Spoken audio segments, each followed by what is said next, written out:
ఇవాళ మనం కర్మఫలం అనుభవిస్తున్నామంటే ఒకప్పుడు మనం చేసిన కర్మలే. అంతేగాని దేవుడా నాకెందుకు ఇన్ని కష్టాలు ఇచ్చావని అడిగే హక్కు మనకు లేదు. ఒకప్పుడు చేసే కర్మలకి ఫలం ఇస్తాడు ఈశ్వరుడు, అంతే, మరొకటి కాదు. అయితే నువ్వు ఆరాధన చేసిన గట్టిగా పట్టుకుంటే దయ కలుగుతుంది. దయ కలిగితే ఆయన తొలగించి అనుగ్రహించగలడు కూడా. అదే నీ కర్మ ఎంత అఘోరించి అనడు, అనుగ్రహిస్తే తొలగిస్తాడు కూడా. ఇక్కడ శిక్ష వేసిన ప్రెసిడెంటే ఒక్కొక్కప్పుడు రద్దు చేయొచ్చు కదండి ఇక్కడ.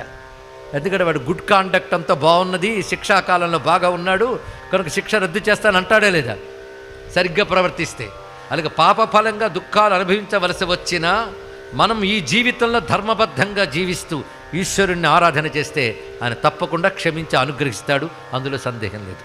ఒకవేళ దుఃఖాలు అనుభవించవలసి వచ్చినా బాధ తెలియకుండా చేస్తాడండి. ఎనస్థెషియా ఇచ్చి ఆపరేషన్ చేసినట్టు, అవునా లేదా? ఎలాగూ సర్జరీ చేయక తప్పదు.